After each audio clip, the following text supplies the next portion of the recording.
Saludos. Siguiendo con la serie sobre conjuntos, en el vídeo anterior analizamos los cuantificadores universal y existencial.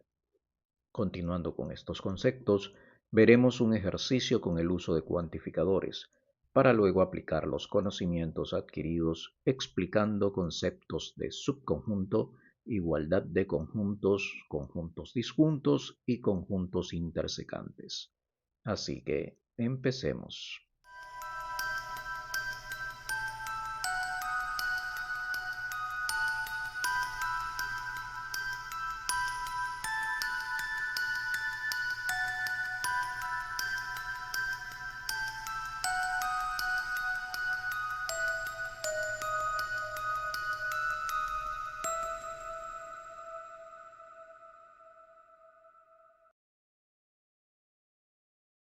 El ejercicio que planteamos nos permite practicar con la teoría ya vista en el vídeo anterior sobre cuantificadores.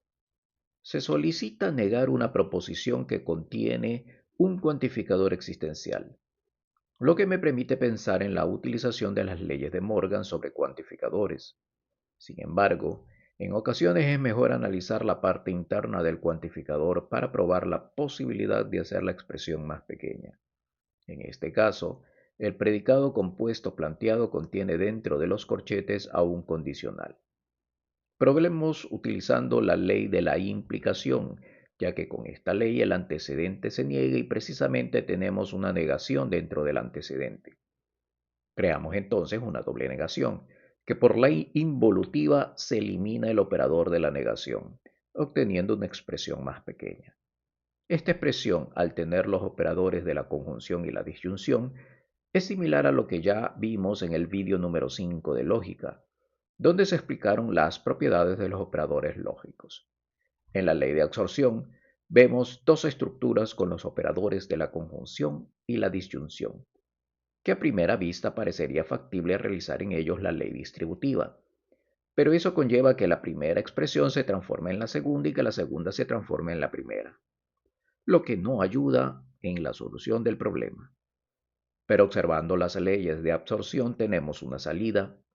En nuestro caso, la segunda estructura es la que nos tocaría observar en este ejercicio, pues tenemos el mismo predicado externo Q de X dentro de los corchetes de la disyunción.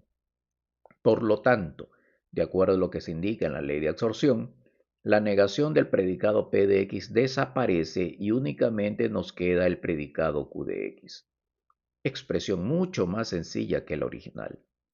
Es esta expresión la que negaremos y a la que aplicamos la ley de Morgan para cuantificadores, quedando finalmente una expresión con cuantificador universal. Continuando con el tema de cuantificadores, la forma en que cuantificamos las expresiones es muy variada en nuestro entorno del lenguaje, ya sea utilizando el universal o el existencial. En el vídeo anterior, cuando analizamos el cuantificador universal, el verbo se ubicaba a continuación del cuantificador, pues el cuantificador reemplaza a la X, que es el sujeto no definido dentro de la estructura del predicado, estructura llamada también oración abierta. En nuestro ejemplo, P de X es la oración abierta X es animal vertebrado. Pero, ¿y si la frase fuese todos los animales son vertebrados? ¿Visualizas la diferencia entre las dos frases? Es el verbo ser que ha cambiado de lugar. Ahora la pregunta sería, ¿se traduce formalmente de la misma manera o hay algún cambio con esto? Para saberlo, debemos tener claro a qué se refiere la palabra todos y la característica de la que se habla. En la primera frase, todos hace referencia a sujetos cuya característica es animal vertebrado. No cualquier animal, exclusivamente los animales vertebrados. En la segunda frase, en cambio, todos hace referencia a el cumplimiento de dos características: que el sujeto sea un animal, llamémoslos P de X en este ejemplo, y que el sujeto sea un vertebrado, lo que llamaremos Q de X. Sin embargo, ¿cómo deben cumplirse estas dos características para que el cuantificador universal genere una proposición verdadera? Esto es lo que veremos a continuación. Tenemos dos predicados, P de x y Q de x, a los que se ha cuantificado con el universal. ¿Cómo se traduce esto? Probemos con la siguiente expresión, que involucra el uso de un condicional.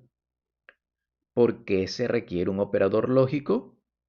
Porque tenemos dos predicados que se deben unir, y la única forma de hacerlo es utilizando operadores lógicos. Pero, ¿por qué el condicional? Porque será de mucha utilidad a medida que avancemos en la explicación. Se puede probar otros operadores lógicos como la conjunción o la disyunción inclusiva. Sin embargo, por economía de tiempo lo haremos con el condicional. Si traducimos esta estructura literalmente, donde tenemos un cuantificador universal con un predicado compuesto, tendríamos: para todos, si son animales, entonces son vertebrados. Lo que se escucha terriblemente mal, pero analicemos la expresión. Sabemos que el cuantificador universal es equivalente a decir que el conjunto de verdad del predicado es igual al referencial completo, por lo que al tener un condicional creando un predicado compuesto, el conjunto de verdad del predicado compuesto es igual al referencial. Analizando el condicional con su tabla de verdad, observamos que únicamente en la tercera fila se genera un falso, en la expresión del condicional sin el universal. El conjunto de verdad no abarca la zona 3, los elementos de AP de X que no están en AQ de X. Sin embargo, tenemos un cuantificador universal, lo que obliga a entender que la zona 3 no existe, pues no podemos tener elementos fuera del conjunto de verdad del predicado compuesto, por lo que en el diagrama de Venn debemos borrar la zona 3, convirtiendo el diagrama en un diagrama de Euler. Redibujando el diagrama, nos queda que el conjunto de verdad AP de X se ubica dentro de AQ de X. En otras palabras, podemos decir que cada elemento del conjunto AP de X, al estar dentro del conjunto AQ de X, significa que todo P es Q.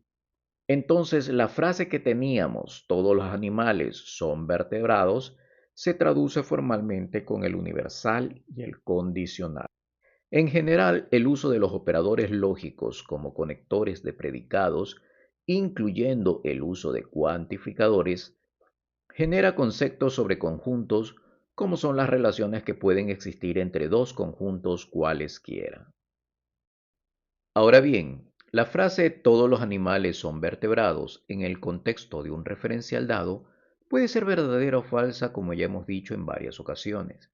Sin embargo, en el lenguaje común se puede expresar también la idea del universal simplemente eliminando la palabra todos. Esta es la forma común de generalizar un concepto, el cual seguirá siendo verdadero o falso dependiendo del referencial utilizado. En definitiva, si en una oración vemos algo que se asemeja a P es Q o los P son Q, sin el uso de la palabra todos, debe entenderse como un universal que utiliza el condicional como operador lógico, que une ambos predicados. Circula en el Internet una conversación interesante entre un astrónomo, un físico y un matemático, que plantea el uso de cuantificadores. Los tres personajes viajaban en tren por Escocia cuando vieron por la ventanilla una oveja negra en medio de un campo. ¡Qué interesante!, dijo el astrónomo. Las ovejas escocesas son negras. Nótese que la frase generaliza la idea de que todas las ovejas en Escocia son negras. Siguiendo la conversación, al oírlo el físico respondió: no, algunas ovejas escocesas son negras. En esta respuesta, el físico ha cambiado el universal por un existencial, pensando en el hecho, evidentemente, de que no han visto todas las ovejas de Escocia. y por lo tanto no se puede llegar a la conclusión del astrónomo. Finalmente, el matemático dijo con cara de reproche: en Escocia hay al menos un campo que contiene al menos una oveja que tiene al menos un lado negro. Esta frase ejemplifica el hecho de que no debemos dar las cosas por sentadas, sino únicamente lo que sabemos con certeza. Esa es la razón de que el matemático incluso llega a colocar un existencial en características como el campo y el color negro de un solo lado de la oveja, porque ellos no han visto el otro lado de la oveja ni otros campos de Escocia.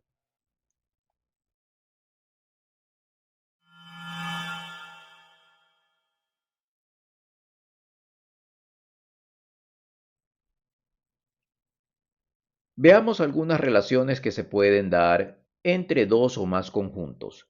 La primera es el subconjunto, en cuya definición se observa algo que acabamos de ver: un conjunto dentro de otro.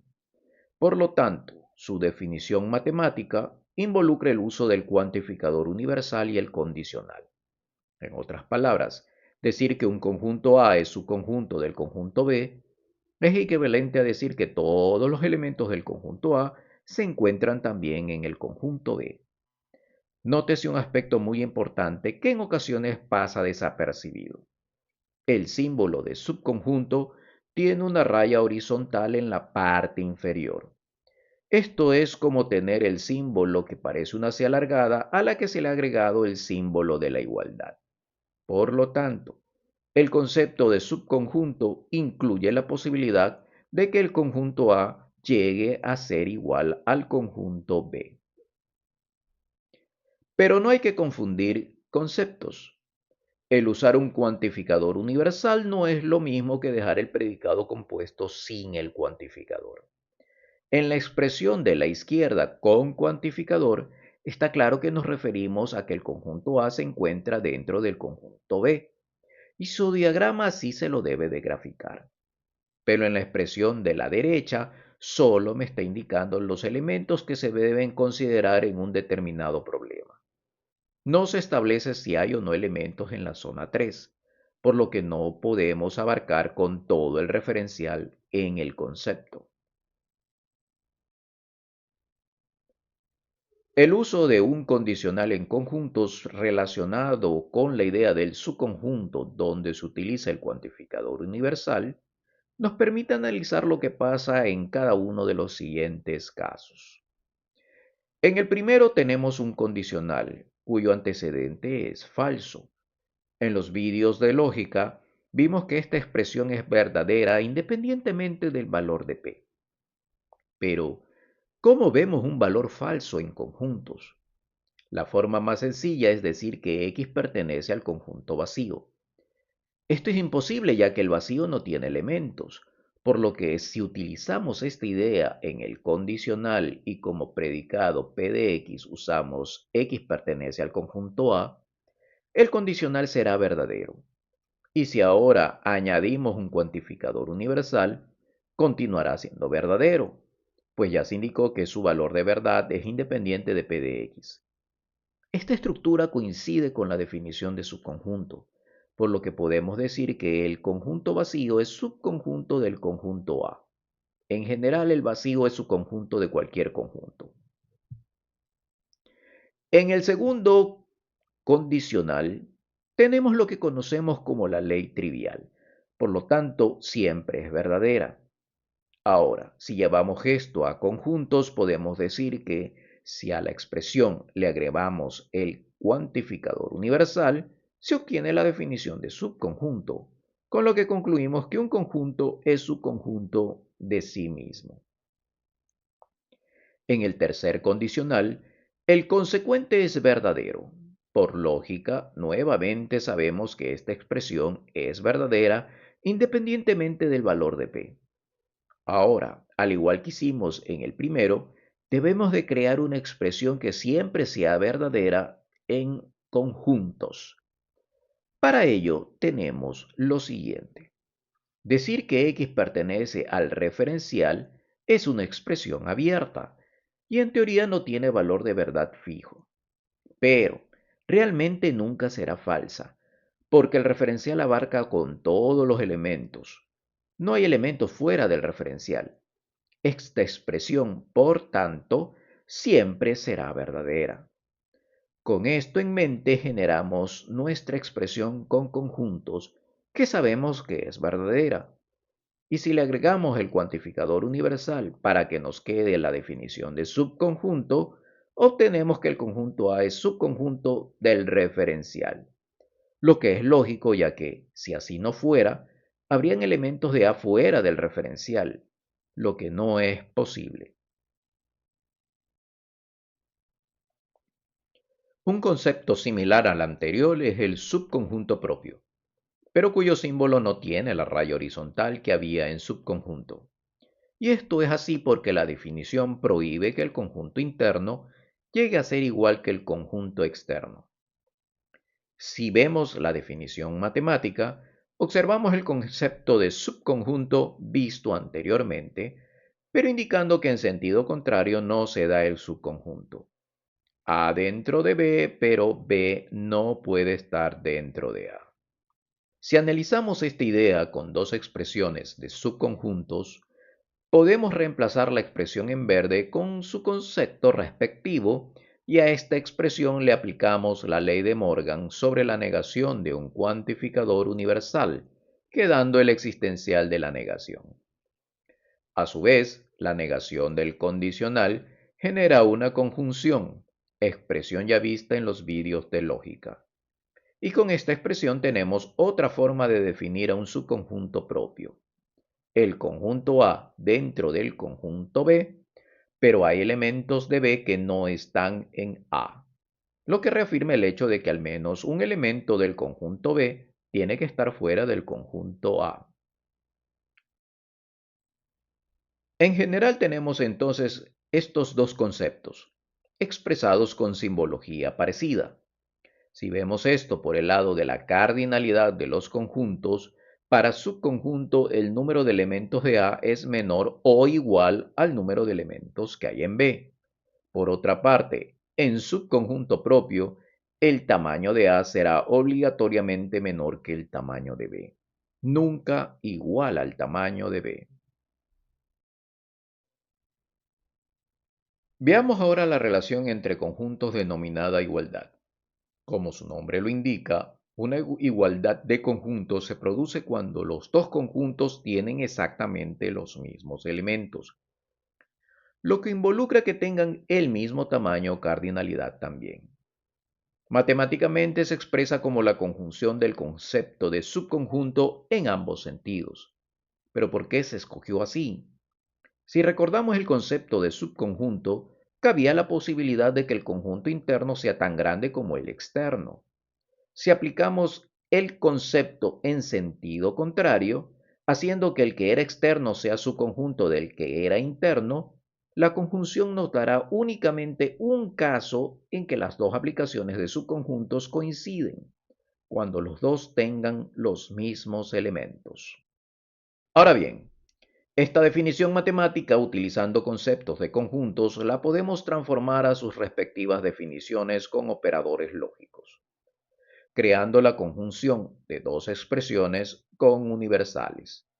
Pero esta conjunción de universales se puede reducir por una propiedad del cuantificador universal que se analizará más adelante. Y dice así: la conjunción de dos universales es equivalente al universal de la conjunción de los predicados internos.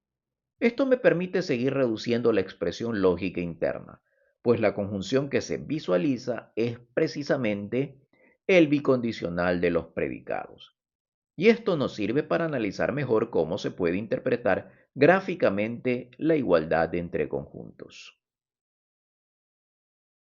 La tabla de verdad de un bicondicional nos genera verdaderos en la primera fila y en la última. Esto expresado en un diagrama de Venn significaría que nuestro conjunto de verdad abarca la zona 1 y la zona 4. Pero tenemos un cuantificador universal que considerar. Por lo tanto, no existe la zona 3 y la zona 2 en el diagrama, quedando simplemente el diagrama de Euler mostrado. Ahora se entiende el porqué en la definición. Usando conceptos de conjuntos, se indica que A es subconjunto de B y B subconjunto de A. La siguiente relación que veremos es la de conjuntos disjuntos. Su nombre mismo lo indica. Son conjuntos que no están juntos, es decir, están separados. No hay elementos en común entre ellos. Esto hace pensar que no debe existir la zona 4 en el diagrama de Venn, donde hay elementos comunes a los dos conjuntos. Veamos entonces este análisis. En la tabla, observamos que la última fila es la única que debe de ser falsa, pues de acuerdo a la definición, no hay elementos comunes en los dos conjuntos, por lo que la zona 4 no forma parte de mi conjunto de verdad.